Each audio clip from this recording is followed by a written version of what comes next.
Depende po pag nagtatanong talaga sila eh. Pero usually pag mga ganyan naman po, pagpapaalala lang talaga sa kung ano nangyayari sa story. And hindi naman po ako yung type ng actor na parang sasabihin ko ganito dapat, ganyan ka dapat. Kumbaga it's not my thing. Kumbaga para gawin. Pag lumapit lang sa'yo, doon mo lang ibibigay. Parang ano lang po siya, yung pinaka-basic lang po na ano ba pinagagalingan ng character mo ngayon, ano bang pinaglalaban ng character mo, ba't niya sasabihin yan, ano bang meron, ano nangyari sa kanya nung nakaraan.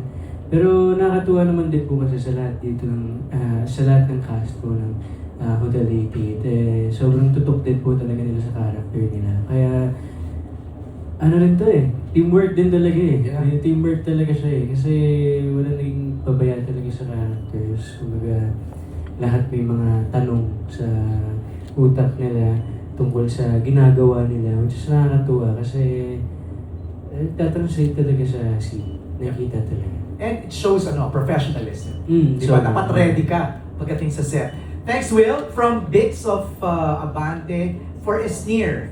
May dapat ba kaming abangan sa character niyo sa series? May tinatago rin ba kayong sikreto ni Clarice?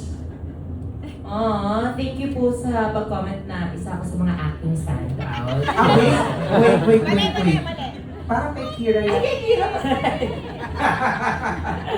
Sobrang dami naming tinatago ni Ate Cla. Kung sa PBB, nagtatago kami ng mga itlog.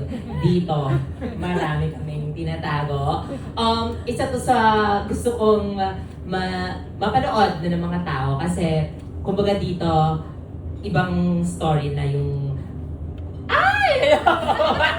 Madulas ka. Yes, madulas. Hi, Sir Mick. Dito, syempre, ibang story na yung inaano namin, tinatahak namin as mag-ate. Kaya sobrang excited na kinakabahan. Pero ayun, first time ko actually mag-method sa ano. Oh! Meryl Streep, is that you? Okay. Ano ba yun? Hindi yun. Pero ano po, yes, yung i-share ko lang na may one time na pag pumasok ako sa set, hindi ko sila pinapansin lahat.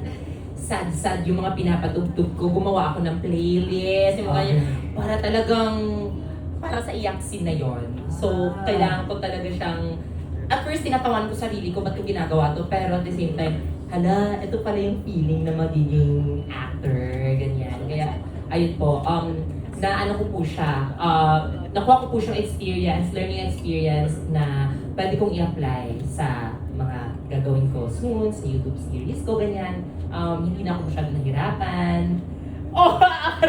Pero ayun po, I'm really, sobrang layo ng sagot sa tanong, pero may tinatago ko kayo. Hindi naman malayo, pero gets naman kita. Gusto mong i-share kasi May quick change yun dito din bigla siya. nakita ko nga yun. Nakita ko yun online. Thank you, Esnir. Next is for River from Bigs pa rin. In this series, you're the eldest. But in real life, you're the youngest. So how did you prepare for that? So, syempre being bunso, it's a very different role from being the eldest. So, I asked my friends, yung mga kuya sa mga pamilya nila, I asked them, paano ba yung dynamics nyo as sa siblings? Nagagalit ka ba sa kanila? Sinaserve mo ba sila? So, yun, I had to get advice from mga actual kuyas. And I also have a older brother who is also my kuya. So, I sort of, observed him lang, yung mga galawan nila. And I tried my best to bring that to Leon. Alright, thank you, River. Maraming salamat. Next is from Chelly Grace for Brent Manalo. Your portrayal of Gio feels incredibly distinct from your own personality as Brent. How do you prepare for the role and how do you maintain that depth and consistency in your character throughout the entire project? Ako, I've learned also, Sir MJ, na it's good na yung lock-in namin talaga. It helps you to stay consistent with your character. Hindi ka mawawala kasi parang nasa headspace ka lang na, okay, ako si Gio. Papasok ako ng Puerto Galera na si Gio at lalabas ako na si Brent Manalo. So, yun yung nakatulong sa akin. And then of course, yung guidance din ng directors namin na kailangan talaga buuin mo yung character mo. Yung background niya, kahit wala sa script, kailangan bumuo ng history. Yung playlist niya, meron din, tulad ng ginagawa niya is Near. And yeah, he's very different, but at the same time, yung good side ni Gio, may pagkapareho sa akin. So dun ko nagamit yung mga experiences ko in life. Actually, yun yung gagawin mo talaga dapat. Hanap ka ng konting saan ako makaka-relate in real life. No? Yes. As a character. Alright, thank you, Brent.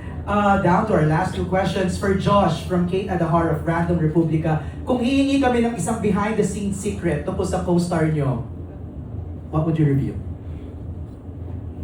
Hi Kate, thank you. Isang secret ng I co-star? remember when we first did the media con, tinutok sa kanila kasi like ang tulog.